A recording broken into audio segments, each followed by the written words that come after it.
তাতেই তো নাস্তিকদের ভিতরে আগুন জ্বলতেছে যে জাতিকে নাস্তিক বানাবার এত আয়োজন, এত স্যাটেলাইট চ্যানেল, এত অপসংস্কৃতি, এত সাংস্কৃতিক সেন্টার, কাজ তো হচ্ছে না। জোয়ারের খরস্রোতা নদীর জোয়ারের পানির মতো বাংলার যুব সমাজ আল্লাহর কোরআনের সুশীতল ছায়াতলে আশ্রয় নিতে প্রস্তুত হয়ে গিয়েছে। ঠিক কিনা বলে? সেজন্যই মাহফিল ভালো লাগে না ওদের কাছে। আপনারা শুনেছেন এদেশে হুঙ্কার দিয়েছিল কিছু পাগলা কুকুর যে বাংলাদেশে মাহফিল বন্ধ করে দেওয়া হোক। আমি বলেছিলাম যতদিন বাংলার পূর্ব দিগন্তে সূর্য উদিত হয়ে পশ্চিমে ডুববে ততদিন বাংলাদেশে মাহফিল ছিল, আছে, থাকবে।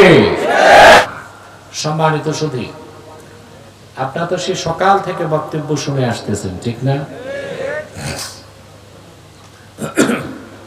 আমি আমার নির্ধারিত সময়ে এসেছি, কিন্তু দেখলাম আপনাদের শিডিউলটা ব্রেক হয়ে গেছে। ভাবলাম যে দাওয়াতি মেহমান সকলেই কিছু কিছু কথা বলুন, সেই সুযোগটি করা আমার দায়িত্ব ছিল। আমি একটু স্যাক্রিফাইস করেছি এবং শরীয়তপুরী সাহেব সংক্ষিপ্ত সময় কিছু নসিহত আপনাদেরকে করেছেন। আপনারা তো প্রচন্ড গরমে বসে আছেন, আর আপনাদের এখানে এটাই দিনে প্রথম মাহফিল। সাউন্ডটা আগেরটাই ভালো ছিল, ইকো থাকবে না, ইকো বন্ধ।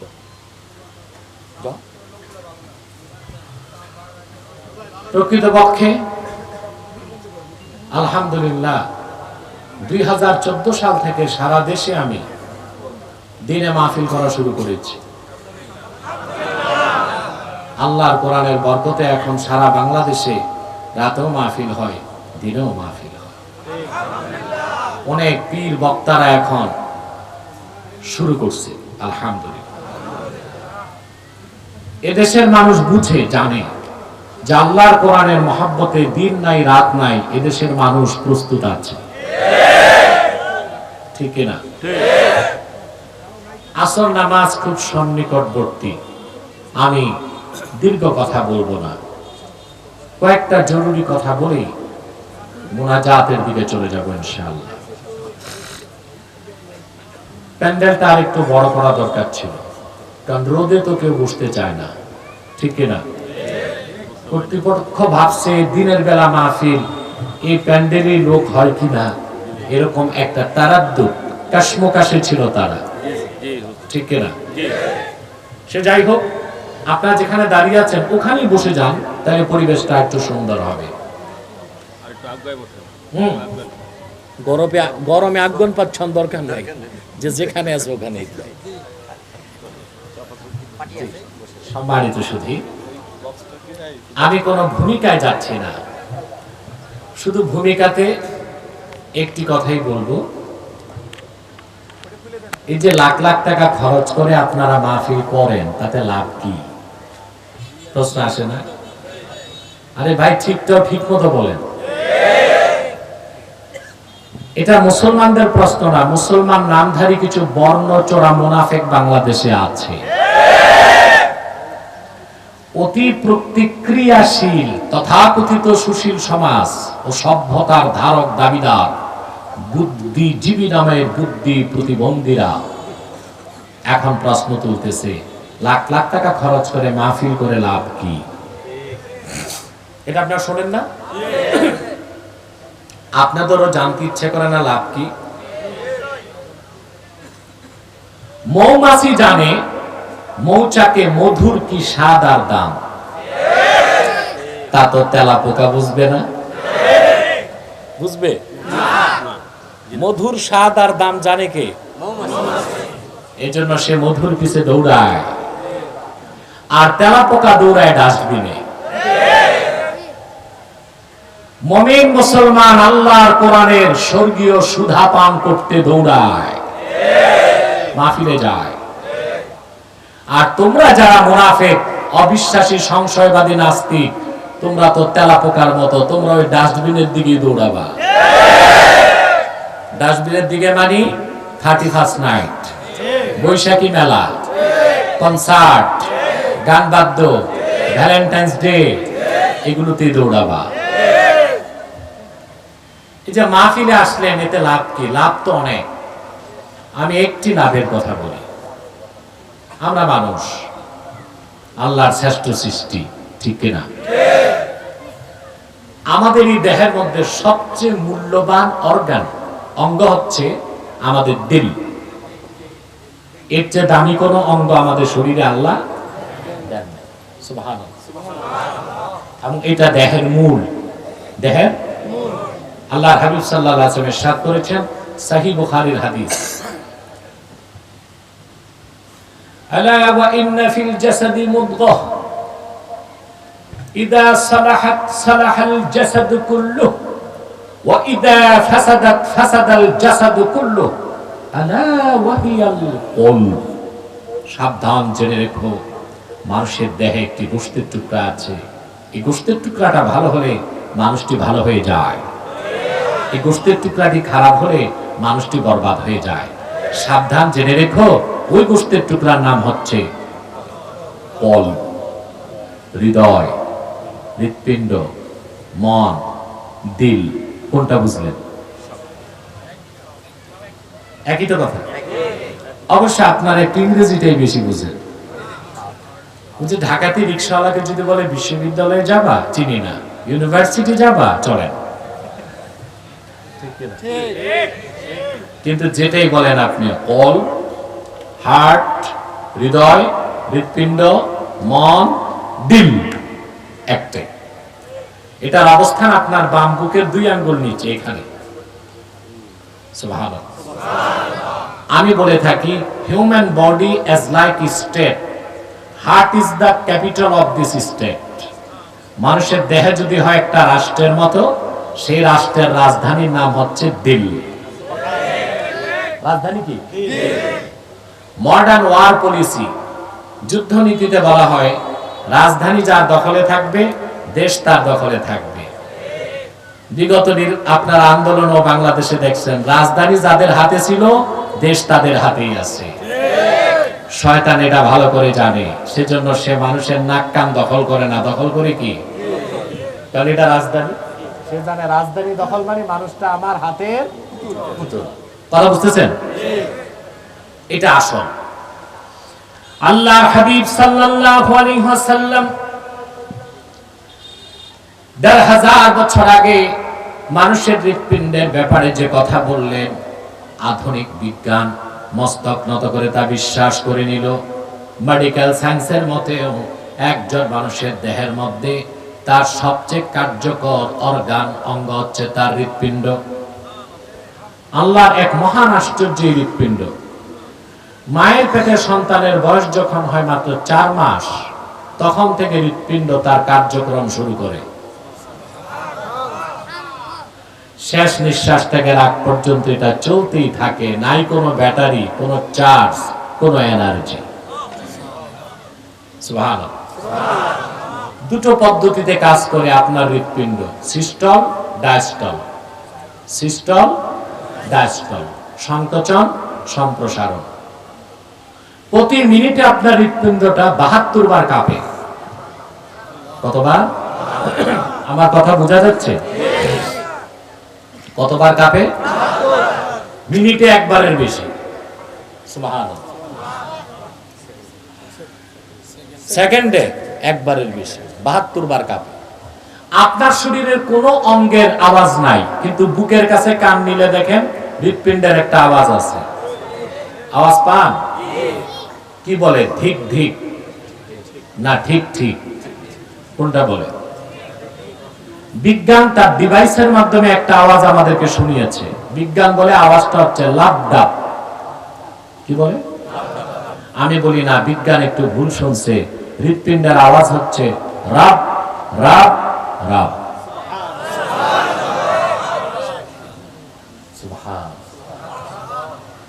আপনার দেহের হাজার হাজার রোগ হয়, কিন্তু আপনার যে মূল রাজধানী হৃদয়, এটা রোগ হয় মাত্র 10টা, ওষুধ আছে মাত্র 5টা।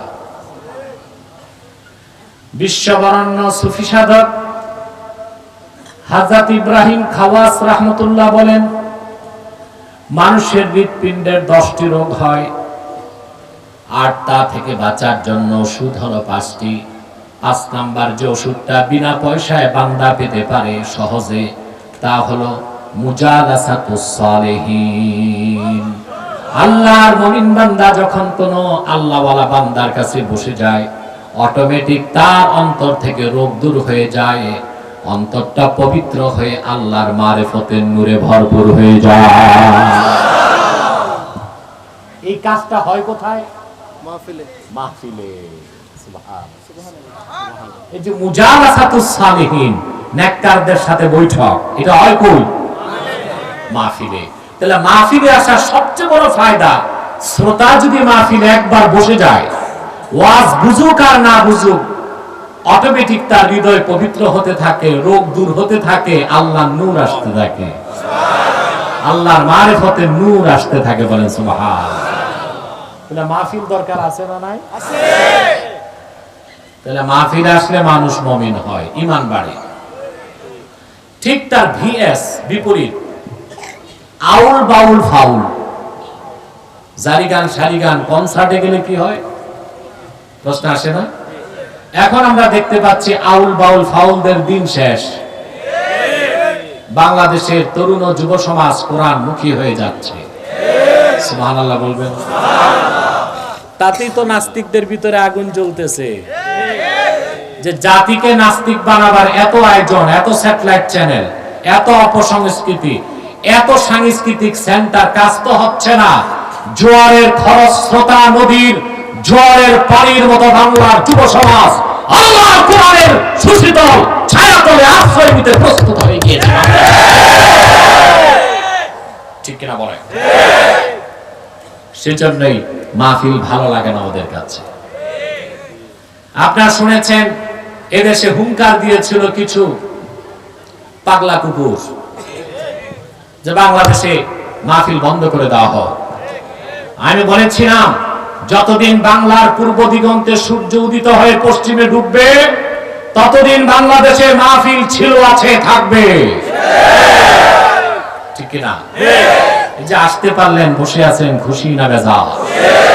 একটু পর মুনাজাত, শয়তান বেজার, কারণ আমাদের প্রোগ্রাম পূর্ণতায় পৌঁছেছে, সফলতার আলহামদুলিল্লাহ। অনেক নিন্দুক এবং হিংসুক কমিটিকে নিয়ে তিরস্কারও করছে, যে দিনের বেলা কি এখানে মাহফিল হয় নাকি? করছে না? কথা বলেন। করছে। নিন্দুকের গালে আর শয়তানের গালে একটা থাপ্পড় দিতে হবে। নেক নিয়ত করে পারবেন? আমরা নিয়ত করছি, কিছুক্ষণ পরে আজকের মুনাজাত করে গুনাহ মাফ করে নিষ্পাপ বেহেশতে আল্লাহ হয়ে বাড়ি যেতে চাই। কারা কারা হাত তুলে আল্লাহ তাআলাকে দেখা। আল্লাহ কবুল করুন, আল্লাহ মঞ্জুর করুন, বলুন আল্লাহুম্মা আমিন।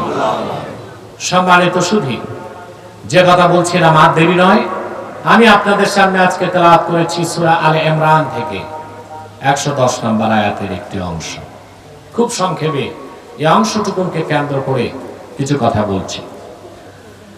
আল্লাহ রাব্বুল আলামিন সূরা আলে ইমরানের ইরশাদ করেছেন, কুনতুম খায়রা উম্মাতিন উখরিজাত লিন-নাসি তা'মুরুনা বিল মা'রুফি ওয়া তানহাউনা 'আনিল মুনকারি ওয়া তু'মিনুনা বিল্লাহ। আল্লাহ পাক বলেন, তোমরাই উম্মতে মুহাম্মাদি, তোমরাই শ্রেষ্ঠ জাতি। সুবহানাল্লাহ। কাদেরকে আল্লাহ বলছেন? আমাদেরকে। মুহাম্মদ সাল্লাল্লাহু আলাইহি ওয়াসাল্লামের উম্মত আমরা যারা, উম্মতে মুহাম্মাদি, আমাদেরকে আল্লাহ বললেন কুনতুম খায়রা উম্মাহ, তোমরাই সর্বশ্রেষ্ঠ জাতি। সুবহানাল্লাহ বলবেন না?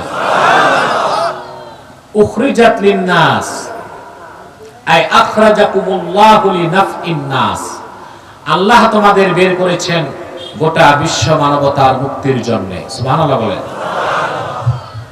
তোমাদের দুটো কাজ দিবেন আল্লাহ, তা'মুরুনা বিল মা'রুফ ওয়া তানহাউনা আনিল মুনকার, তোমরা সৎ কাজে আদেশ করবে, অসৎ কাজে বাধা দিবে। সুবহানাল্লাহ বলবেন। এই হচ্ছে আমাদের পরিচয়। আমরা কিন্তু আমাদের আত্মপরিচয় জানি না। উম্মতে মুহাম্মদী হিসেবে আমাদের মর্যাদা কি, শান কি, মান কি আমরা কি জানি? জানি না বলেই তো আমরা ব্যবসা ঠিক রাখতে যে, চাকরি ঠিক রাখতে যে, নেতার চেহারা উজ্জ্বল রাখতে যে, আর নিজের ফায়দা হাসিলের জন্য আমরা মুসলমান ইসলামের সাথে গাদ্দারি করি, ইমানের সাথে বেঈমানি করি। আর নির্বাচনের রাতে ভেড়া বকরির দামে কম পয়সায় মাথা বিক্রি করি, ঠিক কিনা? তার কারণ আমরা নিজেরা আমাদের দাম কি, মর্যাদা কি তা জানি না। আমার ভাইয়েরা, আল্লাহ রাব্বুল আলামিন বলেছেন তোমরাই শ্রেষ্ঠ জাতি।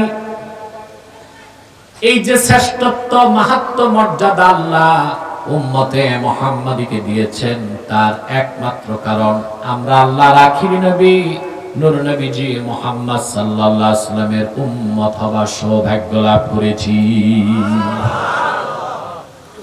আপনি আপনার দাম বুঝবেন কেমনে? আপনি তো বিনা দরখাস্তে উম্মত। কথা বলেন, আপনি কি বিনা দরখাস্তে উম্মত? অথচ পূর্বের নবীগণ আল্লাহর কাছে দরখাস্ত করতেন, আল্লাহ আমাদেরকে মুহাম্মদ সাল্লাল্লাহু আলাইহি ওয়াসাল্লামের উম্মত বানায় দাও। মুকাতিল ইবনে সুলাইমান থেকে একটি হাদিস এসেছে। মুকাতিল ইবনে সুলাইমান হচ্ছে আশহারুর রুআত মিন রুআতিল বুখারী। ইমাম বুখারী যেসব রাবী থেকে বেশি হাদিস নিয়েছেন তাদের একজন মুকাতিল ইবনে সুলাইমান। তবে আমি যে হাদিসটি বলছি তা বুখারীতে নেই, অন্য হাদিসের কিতাবে এসেছে। রাবী তিনি। মুকাতিল বিন সুলাইমান বলেন, হযরত এখানে বসো, তোমরা কথা বলো না, ডিস্টার্ব হয় আমার, বসো। ইউটিউব তোমার মানে কি তুমি দাঁড়িয়ে থাকবা তাল গাছের মতো?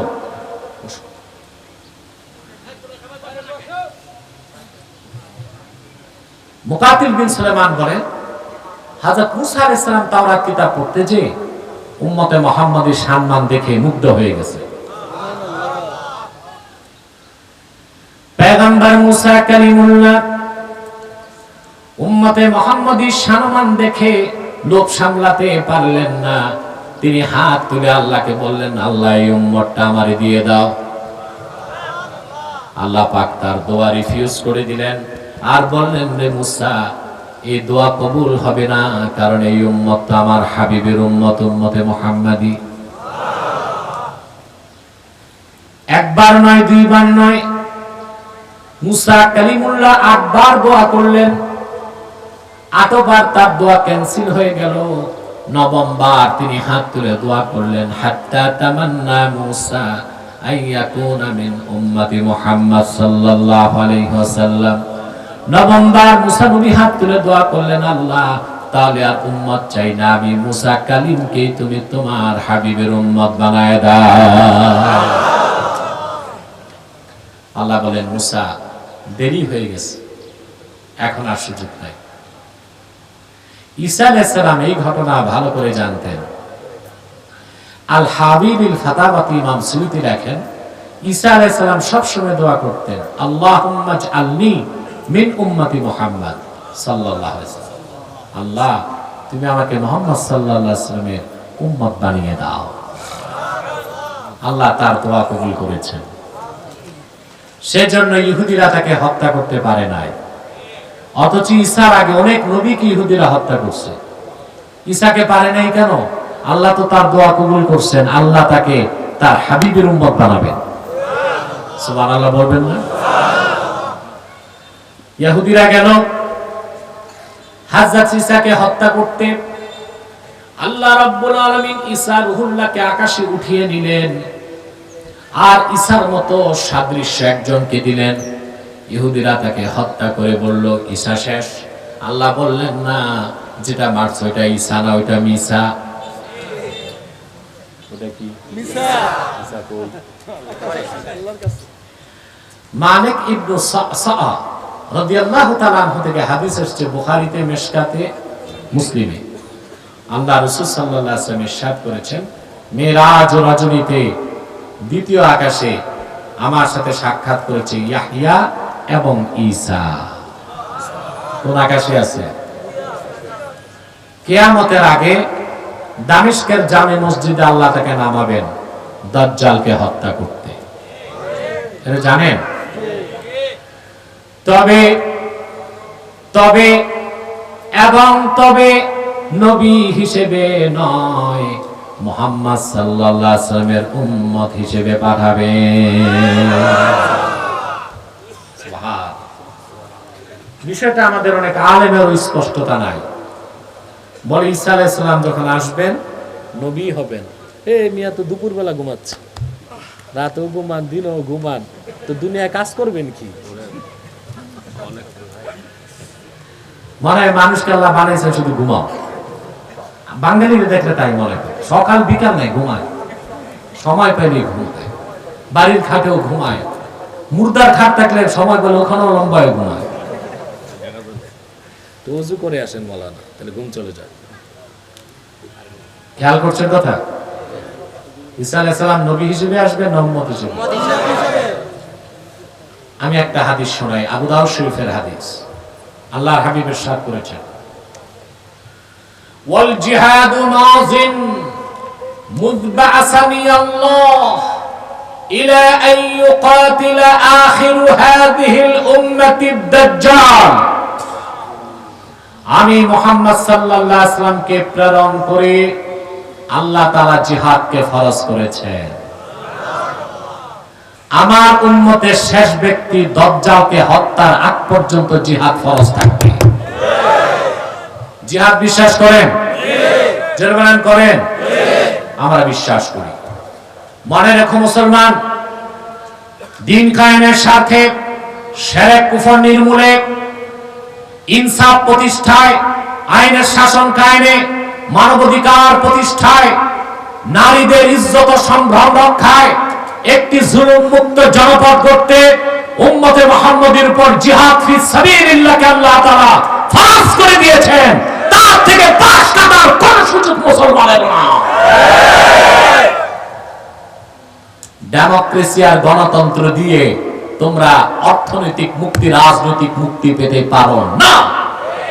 অর্থনৈতিক ও রাজনৈতিক মুক্তি দিয়ে গোটা বিশ্বের নেতৃত্ব মুসলমান তার তুলে হাতে নিতে পারে দুইটি পদ্ধতিতে, জিহাদ ফি সাবিলিল্লাহ আর খেলাফত প্রতিষ্ঠার মাধ্যমে। আজকে দেখেন, পরাশক্তি আমেরিকা আফগানিস্তানে হেরেছে, তারা নির্বাচন দিয়েছিল নাকি? তালেবানরা গণতন্ত্রে দাঁড়াইছিল, কি করছে? জিহাদ ফি সাবিলিল্লাহ। ঠিক না? বিশ্বের সবচেয়ে তথাকথিত পরাশক্তি আফগানিস্তানে ধরাশক্তিতে পরিণত হয়েছে। অতএব খেলাফত এবং জিহাদের বাইরে মুসলমানের কোন সম্মান থাকতে, এই ডেমোক্রেসি, নির্বাচন, ইলেকশন এসব হচ্ছে পশ্চিমাদের। ওরা যেমনে চায় আপনাকে ওভাবেই করতে হবে। ওদের গণতন্ত্রের বাউন্ডারি থেকে বাইরে যে আপনি কিছু চিন্তা করতে পারবেন না। যখন বাইরে যাবেন ওটার গণতন্ত্র ওরা বলে না। সেজন্য যারা গণতান্ত্রিক মৌলবী, কি মৌলবী?